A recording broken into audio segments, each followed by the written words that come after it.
Spitzer is a very important friend of mine. My colleague Donald Jenkins once told me that he still remembers the first time he held a heart in his hands. He was dissecting the body of a woman at the time. It was the heart she had carried when she got married. Every time I think of it, I choke up.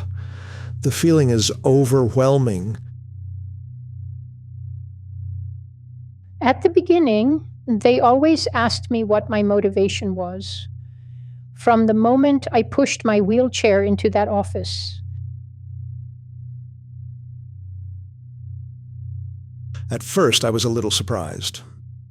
Some people said I just wanted to get my name on the wall. But later I thought, why not? Go ahead and put me under your saw. Lay me on that meat table. She was so calm. It was as if we were no longer talking about her own life. She always carried a piece of paper with her. I hope that my body can be used for purposes similar to the Visible Human Project. If I pass away, please contact Dr. Victor M. Spitzer immediately. My body must be delivered within 4 hours.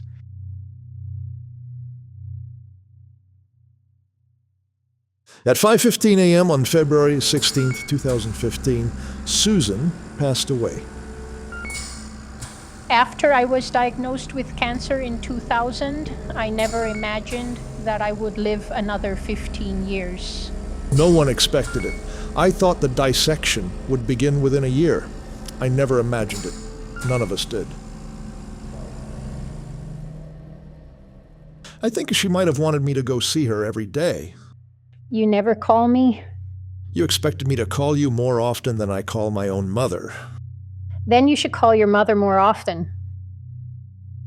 The more you respond to her, the more she will take up your time. I think she might have wanted me to go see her every day.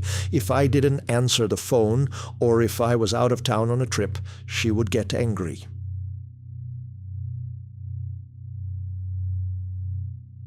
How much time do you expect a doctor to spend with you when there are others who are dying as well? She depended on people a lot. Yes, of course she did. Most of us do. Most of us want someone to hold our hand. I never crossed the line by wishing for her to die.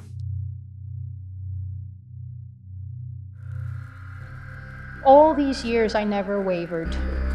If anyone ever wavered, it was me. I had to keep convincing myself that this project would have a positive impact on medical education. You gradually get to know a person, and then one day you realize, this is the person who will handle your body. You gradually get to know someone and you become the best of friends, and then one day you have to cut open her body. Sometimes life is not lived only for oneself. On the day Susan died, I stood before her body and stayed there alone for a very long time. I thought about every day of those 15 years, and the tears would not stop.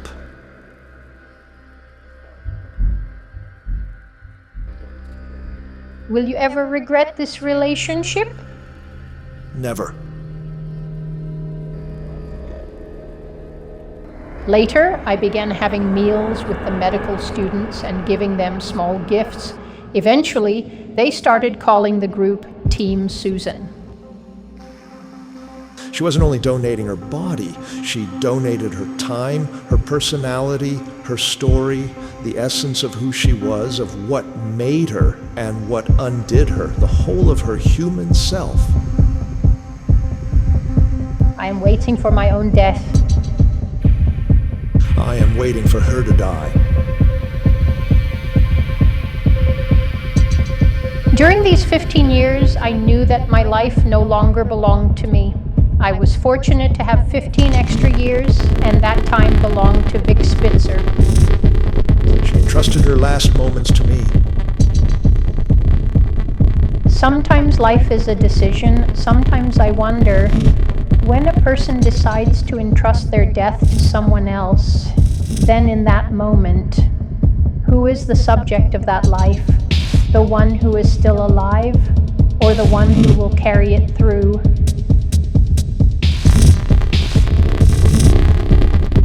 Her life will continue to unfold. Her life still is without her.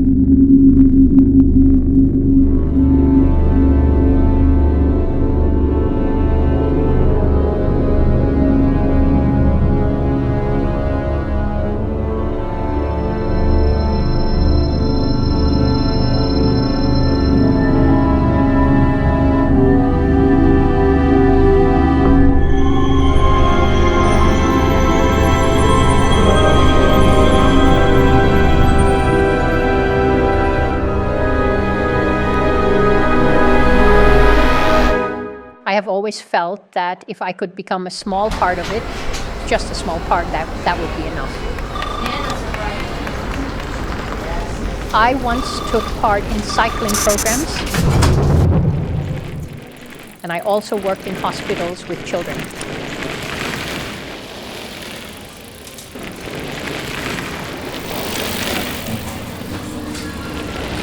So I've always known that one day my body would be donated, not because anyone asked me to. It was my own decision.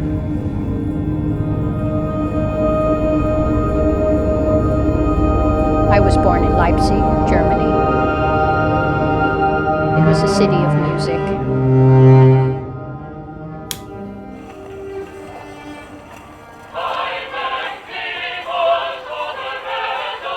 But in my childhood memories, there were more sounds of bombing. When I was 4, my grandfather died of a sudden heart attack. 10 years later, my grandmother died as well. I was sent to an orphanage.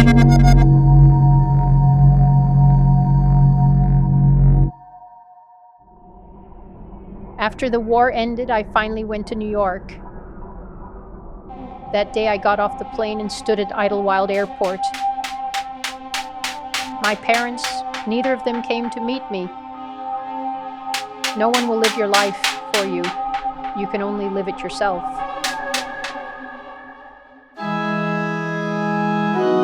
Later I got married in 1956. Harry. He was an accountant, working at a golf course on Long Island.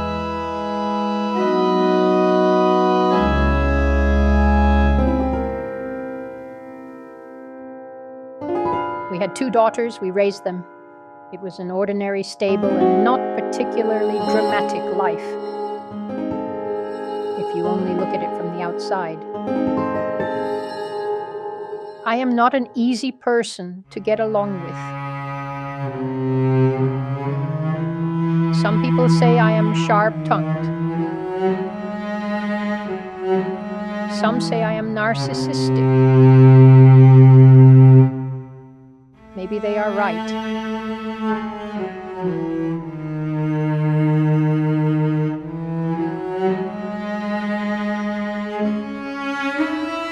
But I also knitted blankets for premature babies in the hospital.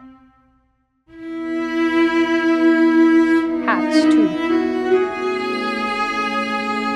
I volunteered at the hospital gift shop.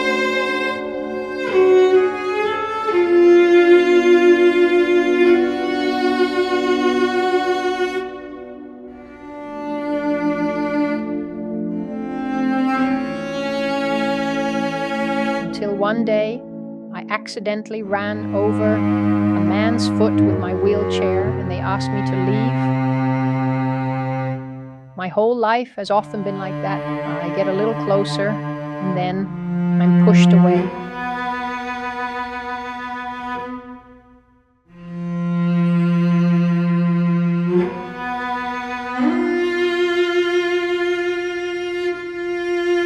Later, he asked me what my favorite opera was.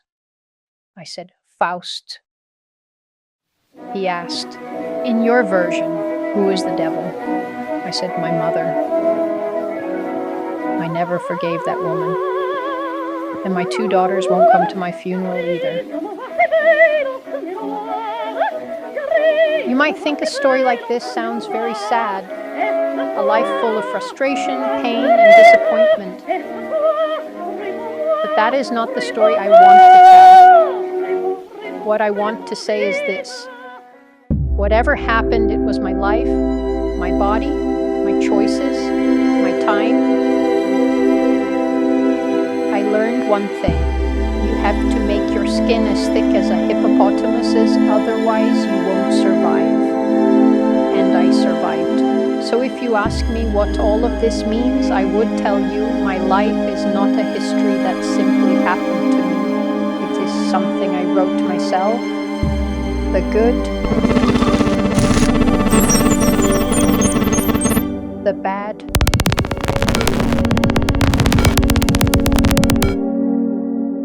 all of it is my own life.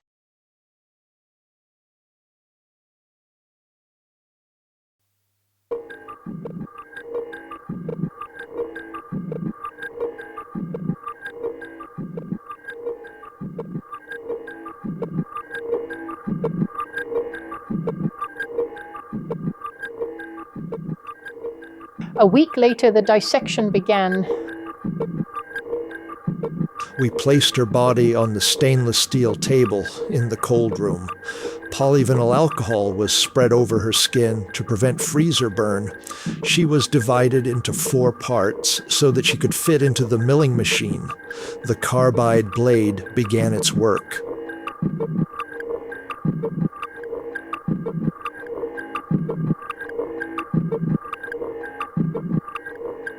"63 microns. The blade passes once, the camera takes a photograph." 63 microns. The blade passes once, the camera takes a photograph.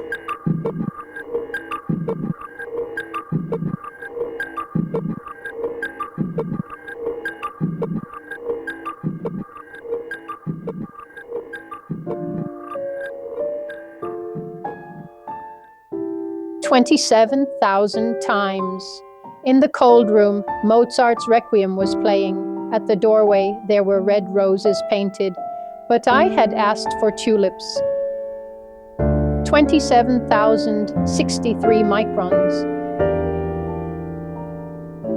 If Susan could see that we painted red roses instead of the tulips she wanted, she would probably criticize me again, but she can't see them anymore.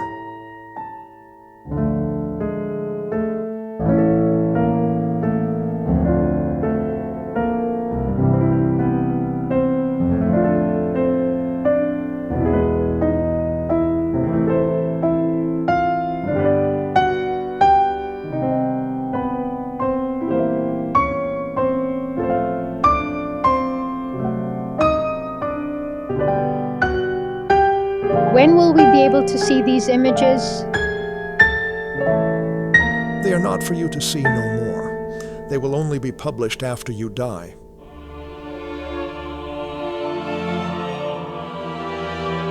Many years ago, I wrote, "This is my last will and testament. I hope to leave behind something that can have an impact on the whole human race." The milling continues. 63 microns. The camera is my objective accomplice. The camera records. A body gradually becomes a set of images. 27,000 slices, 27,000 cross-sections, 27,000 coordinates.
Once the subject was the body, later the body belonged to another person. Now my subject may be the system. With every axis they rotate my body, they pass through my bones, they annotate my nerves. For many years, countless people have encountered me. They study my organs, they analyze my diseases, they measure my tissues, but they do not know who I am. X-rays pass through my body, identifying my genetic code, grasping my DNA, reading my memories and emotions, but only another me truly knows who I am.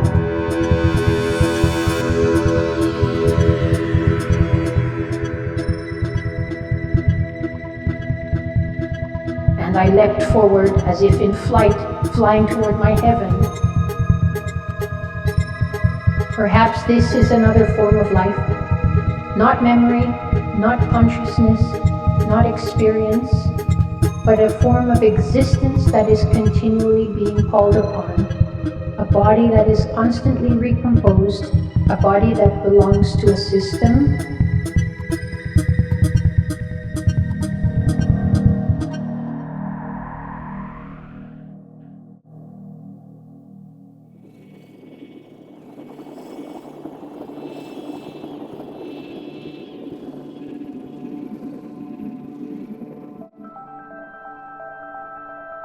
I still wonder, now that I have become data, who is the subject of this life?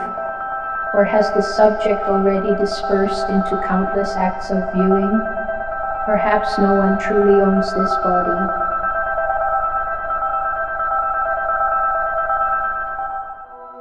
In the past, doctors had to touch the body. They had to open the chest cavity. They had to hold a heart in their hands. Donald Jenkins once said that he still remembers the first time he held a heart in his hands during a dissection. It was a heart that had once beaten on someone's wedding day. The feeling was overwhelming. Now no one needs to touch it. They only need to place the cursor over the heart and see.